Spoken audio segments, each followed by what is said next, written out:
Batang Toru yang menjadi sorotan itu ada paling tidak 8 unit izin yang hari ini sudah dievaluasi semua.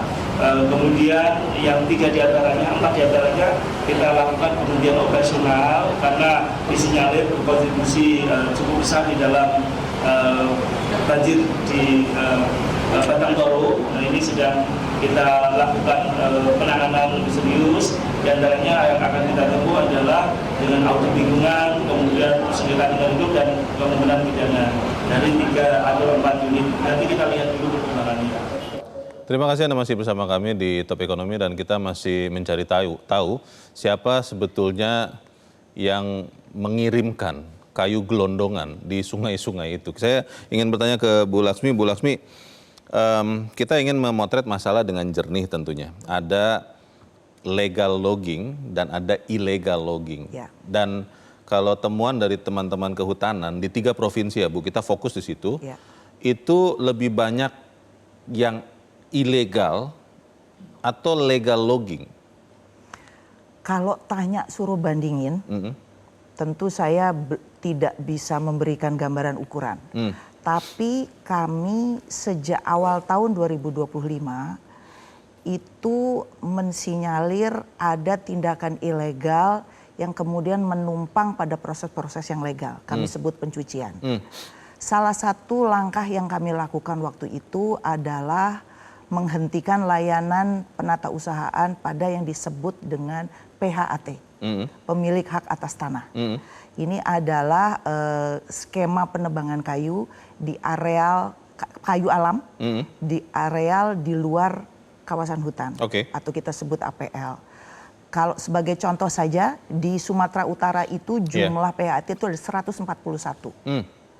Kalau kita bicaranya hanya PBPH yang legal, itu hanya di Sumatera, total Sumatera Utara, Sumatera Barat, dan Aceh itu adalah hanya 24. Sementara satu provinsi kita ada PHT ada yang 141, lebih. Ada 70 dan sebagainya. Jadi, tapi kalau kita bicara volume, saya belum bisa jawab. Itu komposisinya mana legal mana ini. Tapi keinginan kita untuk bisa memperbaiki tata kelola soal ilegal ini memang sudah jadi salah satu fokus kita. Ada pertanyaan dari masyarakat, Bu Dirjen, bahwa ini kenapa baru ditindak setelah terjadi bencana? Ada yang berandai-andai mengatakan begini, ini kalau tidak ada hujan besar, tidak ada siklon Senyar, tidak ada longsor, tidak ada banjir bandang, berarti kawasan hutan di Sumatera itu, terutama 3 provinsi itu, tidak ditindak dong. Bagaimana, Bu? Sebetulnya tidak tepat juga. Kami itu sudah melakukan langkah-langkah. Tapi betul kejadian yang sebetulnya membuat kami prihatin ini ya, bencana begini besar, itu menjadi urgensi dan scale up kegiatannya menjadi dipercepat. Jadi kalau kita lihat seperti tadi kami sampaikan, dugaan bahwa dia illegal logging sudah terjadi. Pak Barita tadi menyampaikan yang di Sumatera Barat, itu sudah berjalan. PKH juga selama 2 tahun ini kan juga antara lain itu pekerjaannya. Jadi kami ingin menekankan kepada masyarakat, mohon maaf tentu apabila rasanya seperti kita kurang tanggap, tapi proses ini sebetulnya sudah berjalan. Sudah berlangsung sebelum bencana? Bahkan sebelum bencana, betul. Dengan ada bencana akan lebih tegas, akan lebih berani, akan lebih cepat atau bagaimana, Bu? Ya tentu saja ini empati, Pak. Kalau sudah kerusakannya seperti ini, kami pun juga mengevaluasi sendiri ini tata kelola kita, cara pengawasan kita, cara penegakan kita, berarti memang harus scale up dengan urgensi yang sudah jauh berbeda. Pak Barita, dari temuan teman-teman PKH, Satgas PKH di lapangan, penebangan hutan, penebangan pohon, itu sporadis, Pak, pengusaha-pengusaha kecil-kecil, atau memang mayoritas adalah perusahaan-perusahaan besar? Ada disebut-sebut ini perusahaan yang menambang emas, ada yang disebut-sebut menanam eukaliptus, ada yang membuka lahan, tadi kata Bu Dirjen, yang disebut-sebut adalah untuk membangun kebun sawit. Benar apa benar, Pak, itu? Ya, itu sama dosanya kan.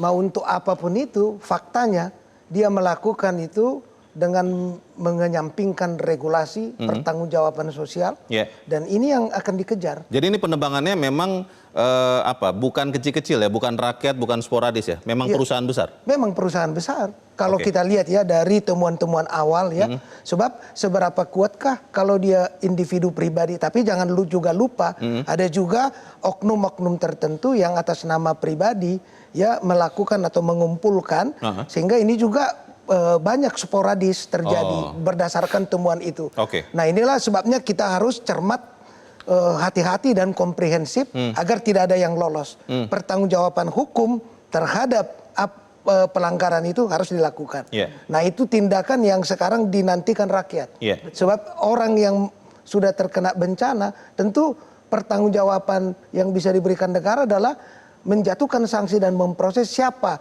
yang bertanggung jawab. Oke. Serta memastikan hal tersebut tidak boleh terulang lagi. Yeah. Tata kelolanya diperbaiki, pengawasannya disempurnakan. Inilah bagian dari roadmap ya Satgas untuk melakukan fungsi-fungsi sesuai dengan kewenangan yang dimiliki Bung Leo. Di pemberitaan Pak Barita disebut-sebut bahwa, saya sebut inisialnya saja ya, karena ini kan masih terduga ya, ada PT AR dan PT TPL yang mengcounter dugaan itu.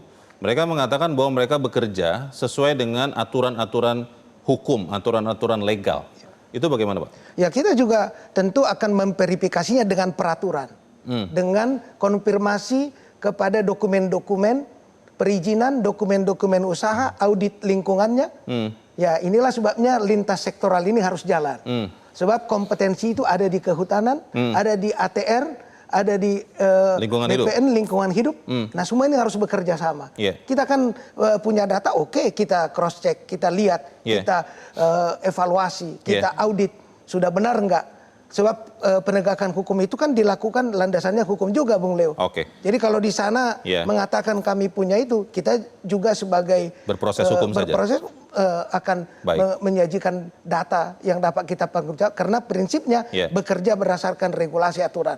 Dan dengan itu semua akan transparan dan objektif. Baik, Pak Haryono, kalau kita sudah menyematkan kata mafia dalam hal apapun ya, biasanya susah sekali dilawan karena mafia sendiri kan kata-kata itu sering disandingkan dengan gurita.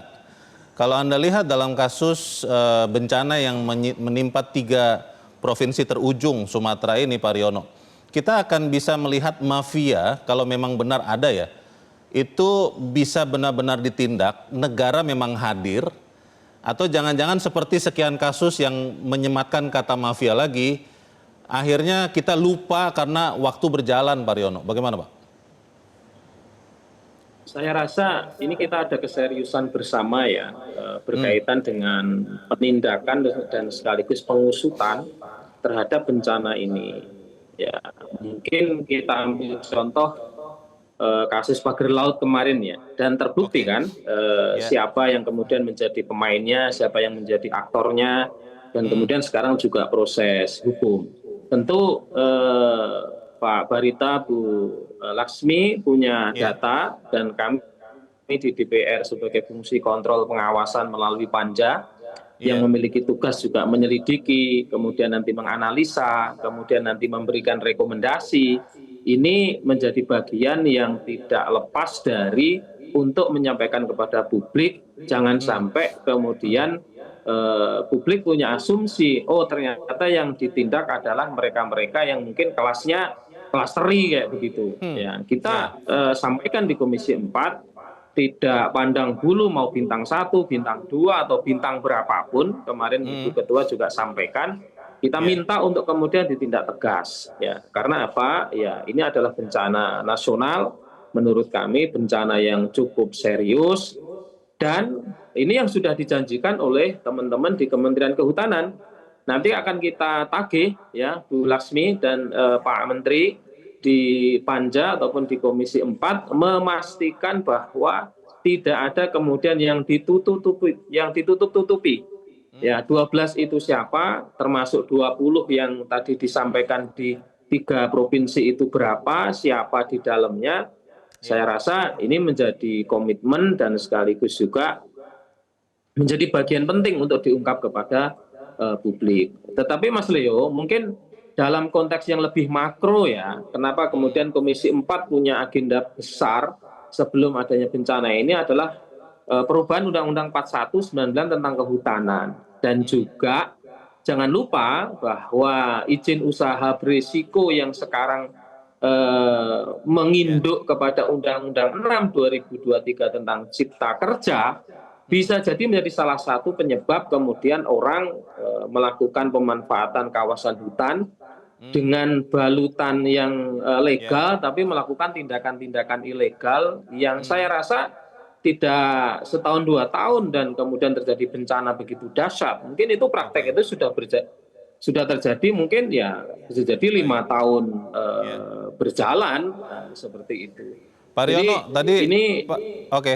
Pak Riono tadi Anda barusan mengatakan, saya hanya ingin melanjutkan ya, bahwa DPR itu mengatakan bahwa kalaupun yang dihadapi bintang 1, bintang 2 harus ditindak tegas. Kalau yang dihadapi bintang 3 atau bintang 4, Pak, itu bagaimana? Sama Mas, saya hanya mengulangi yang disampaikan oleh Ibu Ketua Komisi ya, bahwa Komisi 4 akan bersama dengan Kementerian Kehutanan memastikan siapa yang menjadi aktor dan menjadi penyebab bencana, apakah itu korporasi ataukah kemudian juga perorangan. Sama tadi yang disampaikan oleh Pak Barita, ya kita harus tindak tegas karena ini sudah luar biasa bencana yang terjadi. Baik, kita harus jeda dahulu, Pak Riono, Pak Barita, dan Bu Laksmi, dan pemirsa tetap bersama kami. Top Ekonomi segera kembali. Jelajahi cara baru mendapatkan informasi. Download Metro TV Extend sekarang.